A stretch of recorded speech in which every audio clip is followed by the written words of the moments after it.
if the game really is to develop the self, that there's this fundamental, to shift into, levels of abstraction, there's this fundamental spiritual nature to human being, that we are conscious. And that we're conscious in a particular way, that we are self-conscious. We actually experience ourselves as a self. And our self, the story we tell about ourself, impacts what we think we should do in the world and how we treat the world and how we respond to the world.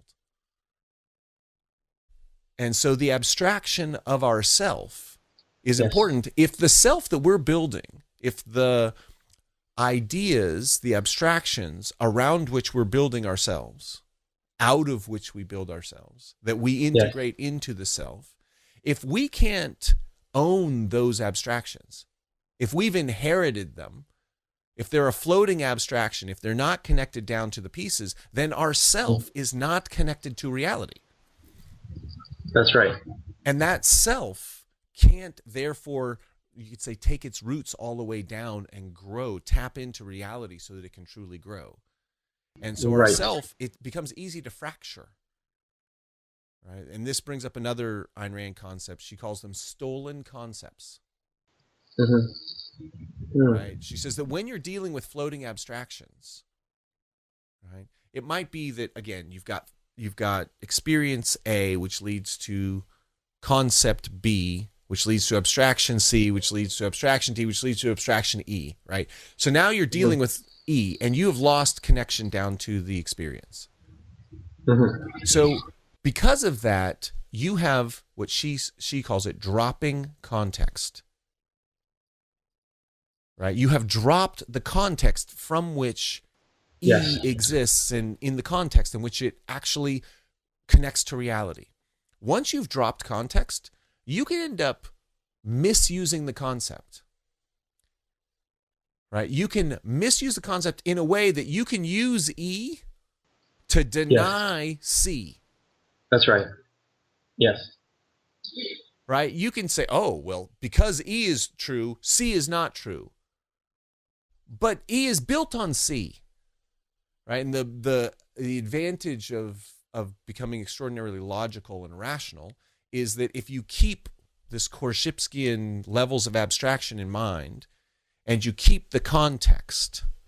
That's right. You don't allow your abstractions to be floating abstractions. They're connected abstractions. Does he have a name for abstractions that are actually connected down to the core? Not that you know of. Okay, great. Yeah. So this keeping context. Then if that's the case, then if you use E to deny C, one of its constituent premises. Who would do that? But... Right? Who would do that? Yes. Wow.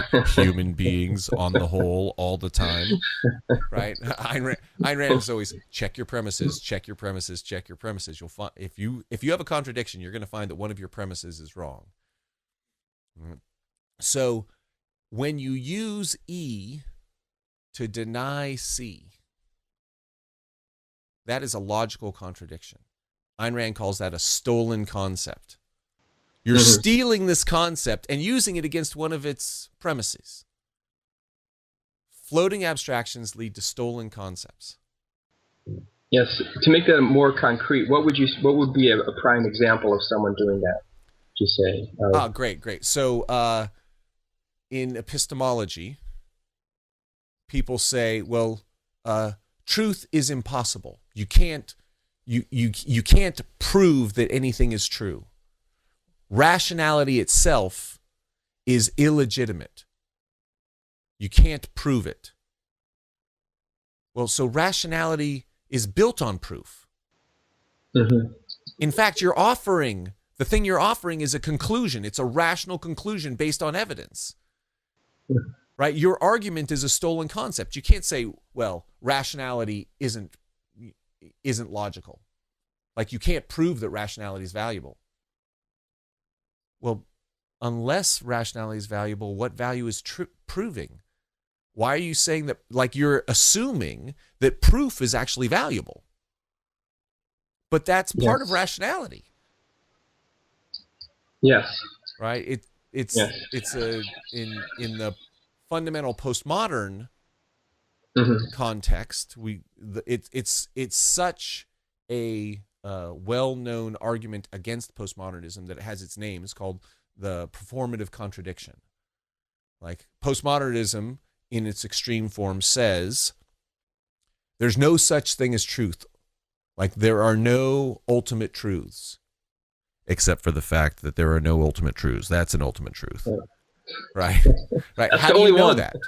All perspectives are equally Yeah. valid, except the Yeah. one that says that all perspectives are equally valid. That's much better than all of the other perspectives.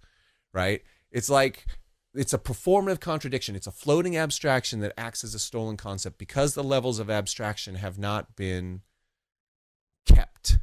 The context has been dropped. We are not keeping context. Is that those serve as examples for you? Great examples. Yep. Okay, great. So, in that sense, we can look at Jordan Peterson and we can say he has a critique of science and he has a critique of rationality, which is that it's a series of abstractions that has forgotten its ultimate context. And that Jordan Peterson says the ultimate context is this narrative structure, this archetypal world of order and chaos, and the hero that surfs the wave of order and chaos. That's a metaphor I prefer. Or a hero that runs the border of the yin-yang symbol between order and chaos, that integrates order and chaos, that's fundamental. That when you look into evolution, we don't experience things as things. We experience them as actors in a drama. And that drama is archetypal: order, chaos, male, female, mother, father, child, predator, prey. Like, these are the fundamental stuff of reality. The fundamental stuff is predator and prey. Yes. But that's a story. That's not a thing. Yes. Right? That things come out because we have this fundamental story, this evolutionary story that creates a context in which we were selected. That context is the reality. Yes. This fundamental narrative story, because we have predator and prey. Then when we study animals, when we look at different kinds of animals, we sort them into predator and prey. And when we look at a wolf, one of the fundamental things we think about this animal, if we were just looking at the animal, well, do we look at its skin, its bone structure, its gastrointestinal system, its social structure? Right? There's so many dimensions that we can look at this animal we call a wolf. Do we look at an individual wolf? Do we look at a pack of wolves? Do we look at the ecosystem of wolves? Like, at what level do we choose to study this thing called wolf? We naturally choose the level that has to do with the fact that the wolf is a predator. That is the human beings first and foremost look at the wolf as a predator. Yes. Right? And then we can build up more and more science. What kind of predator is it? How is it different than other predators? What kind of teeth does it have? What kind of jaw strength does it have? How does it hunt? Right?